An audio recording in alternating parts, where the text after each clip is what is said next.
नमस्कार, आदाब, सत श्री अकाल, जय भीम, जोहार। मेरा नाम है कन्हैया कुमार। साथियों, एक बहुत बड़ी खबर चौंकाने वाली आ रही है। जिस तरीके से आपने देखा था साथियों, लगातार बहन कुमारी मायावती जी ईवीएम को लेकर के सवाल खड़े कर रही थी। साथियों, जिस प्रकार से सुप्रीम कोर्ट का बड़ा चौंकाने वाला फैसला आया है ईवीएम को लेकर के। साथियों, जिस तरीके से ईवीएम का खुलासा हुआ है, ईवीएम का ट्रायल है जो सुप्रीम कोर्ट में करवाया गया, साथियों बहुत ही बड़ी खबर सामने निकल कर आ रही है। साथियों, जिस तरीके से लगातार बहुजन समाज के लोगों की मांग थी कि ईवीएम बैन होना चाहिए, साथियों ईवीएम को लेकर के सुप्रीम कोर्ट के द्वारा चौंकाने वाला फैसला आया है। साथियों, इस खबर को हम विस्तार से आप लोगों के बीच में बताने वाले हैं। इससे पहले मेरी आपसे गुजारिश है कि अभी तक आपने BM90 को सब्सक्राइब नहीं किया तो सब्सक्राइब कर लो, साथ में बेल आइकन को प्रेस कर लो, वीडियो को लाइक जरूर कर दे। साथियों, ये सारी चीजें फ्री होती है, आपके लाइक सब्सक्राइब से मोटिवेशन मिलता है और हम शोषित वंचित पीड़ित समाज के लोगों के लिए आवाज बनने का काम करते हैं। इसलिए साथियों लाइक सब्सक्राइब जरूर करें। साथियों, सुप्रीम कोर्ट का एक बहुत ही बड़ा चौंकाने वाला फैसला है। जिस तरीके से आपने देखा कि लगातार ईवीएम को लेकर के विपक्ष और लगातार जिस तरीके से बहन कुमारी मायावती जी को फुल कॉन्फिडेंस के साथ बहन कुमारी मायावती जी लगातार कह रही थी कि ईवीएम को बैन होना चाहिए और जब तक ईवीएम बैन नहीं होगा साथियों कुछ नहीं हो सकता। जिस तरीके से आपने देखा कि लगातार चाहे वो कांग्रेस पार्टी हो चाहे तमाम पार्टी हो, SIR को लेकर के लगातार आंदोलन थी। जिस तरीके से आप लोगों ने देखा कि बहन कुमारी मायावती जी की लगातार मांग थी कि ईवीएम के द्वारा ही सबसे बड़ी गड़बड़ी की जा रही। साथियों, सुप्रीम कोर्ट में एक बहुत बड़ा फैसला सामने आया जिसमें ईवीएम की चोरी पकड़ी गई है। साथियों, ईवीएम का ट्रायल लिया गया है और जिस तरीके से ये चोरी पकड़ी गई है साथियों, बड़ा खुलासा हुआ है, बड़ा ही चौंकाने वाला खुलासा हुआ। साथियों, ये जो मामला है ये हरियाणा का मामला था। साथियों, इसको लेकर के पहले आप हेडलाइन देखिए। जिस तरीके से हेडलाइन सामने निकल करके आ रही है, ईवीएम पर supreme court stop, supreme court ने ईवीएम की तलब। तो साथियों, ईवीएम को लेकर के कहा जा रहा है कि इतिहास में पहली बार सुप्रीम कोर्ट ने मंगवाई ईवीएम, करवाई पुनः गणना, बदले चुनाव परिणाम। तो साथियों, ये जिस प्रकार से सामने निकल करके पूरी खबर सामने निकल करके आ रही है, साथियों ये जो पूरा मामला था ये हरियाणा के बुआना लाखू गांव के सरपंच चुनाव विवाद को लेकर के हुआ था साथियों।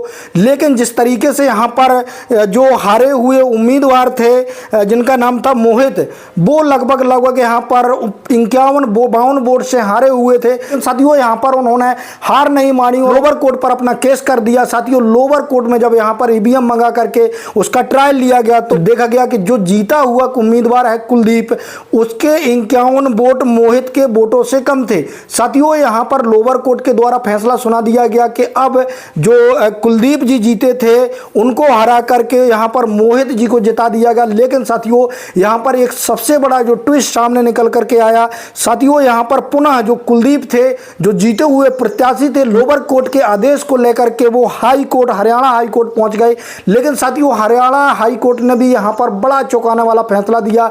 जिस तरीके से साथियों कहा जा रहा है कि यहां पर हरियाणा हाई कोर्ट ने पुनः कुलदीप जी को जीता यहां पर घोषित कर दिया गया। लेकिन साथियों, सबसे बड़ी खबर सामने निकल करके आ रही कि जिस प्रकार से यहां पर मोहित जीते, उनके पास बड़ा कॉन्फिडेंस था, उनका मानना था कि मैं किसी भी प्रकार से चुनाव नहीं हारा हूं।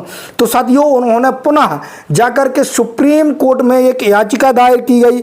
सुप्रीम कोर्ट में याचिका दायर करने के बाद ये जो पूरा मामला था 22 नवंबर 2022 को इसका चुनाव हुआ था। साथियों, इसकी एक याचिका डाली जाती है सुप्रीम कोर्ट में। सुप्रीम कोर्ट में याचिका डालने के बाद साथियों यहाँ पर एक टीम गठित कर दी जाती है सुप्रीम कोर्ट के द्वारा और वहाँ पर ईवीएम जो मशीन है, जिस मशीनों से चुनाव हुआ था, यहाँ पर सभी मशीनों को मंगवा लिया जाता है। और साथियों, यहाँ पर प्रत्येक जितने भी वहाँ पर बूथ से सभी बूथ लेवल की जितनी भी ईवीएम थी, सभी ईवीएम को वहाँ पर ट्रायल के रूप में रखा गया। और जिस तरीके से वहाँ पर देखा गया साथियों, वहाँ पर जो चुनाव परिणाम आए वो बहुत ही चौंकाने वाले थे। साथियों, मोहित कुमार के विपक्षी से 51 वोट अधिक मिलने पर विजय घोषित यहाँ पर कर दिया गया। तो साथियों, जिस तरीके से लगातार आपने देखा कि बहन कुमारी मायावती जी यहाँ पर लगातार आरोप लगा रही थी कि जो ईवीएम है, ईवीएम को बैन होना चाहिए, कहीं ना कहीं ईवीएम के द्वारा गड़बड़ी की जाती है। और साथियों, जिस तरीके से आपने देखा था कि लगातार चाहे वो ADR हो चाहे तमाम जितने भी तमाम बड़े संगठन थे या जो तमाम दल थे, लगातार वो ईवीएम को लेकर के आंदोलित थे। अभी लोकसभा चुनावों से पहले आपने देखा था कि जिस प्रकार से 5 राज्यों के विधानसभा के जो चुनाव हुए थे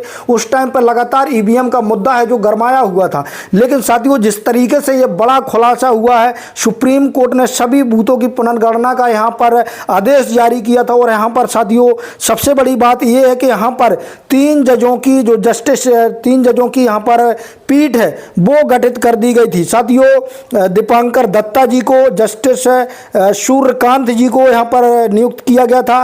वहीं साथियों यहाँ पर जो तीसरे जज थे NK सिंह थे, इनकी एक कमेटी बना दी गई थी। साथियों ये जांच कमेटी थी और जिस प्रकार से यहाँ पर इनके द्वारा EVM को चेक कराया गया, जिस तरीके से EVM को तलब कराया गया, EVM को जिस प्रकार से जो सरपंची का चुनाव था, पानीपत के लुआना गांव का मामला था साथियों, यहाँ पर जिस तरीके से जो मशीनें दोबारा मंगवाई गई, सुप्रीम कोर्ट के द्वारा जिस प्रकार से यहाँ पर ट्रायल लिया गया, यहाँ पर साथियों देखा गया था कि जो कुलदीप सिंह थे, जो जीते हुए प्रत्याशी थे, उनके 51 वोट कम थे। साथियों यहाँ पर जो मोहित थे, जो हारे हुए प्रत्याशी थे, उनके 51 वोट ज़्यादा थे। यानी कुलदीप जी थे, उनको मिले हुए जो वोट थे वो 1000 थे। लेकिन साथियों जिनको हारा घोषित कर दिया गया था EVM के द्वारा या जो वहाँ के अधिकारी थे उनके द्वारा, साथियों उनको यहाँ पर सबसे बड़ी बात यह है कि जो हारे हुए प्रत्याशी थे मोहित हैं, उनको 1051 वोट मिले हुए थे। और साथियों ये जो ऐतिहासिक फैसला आया है, सबसे बड़ा फैसला आया है।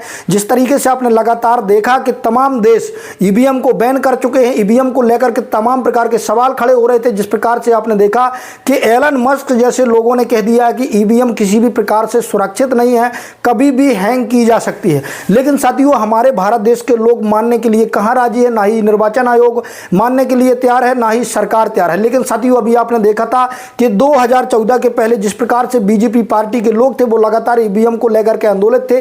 साथियों यहाँ तक की किताबें भी लिख दी गई थी। साथियों आपको याद होगा कि बी नरसिम्हा राव के द्वारा यहाँ पर एक किताब लिख दी गई थी EVM को लेकर के।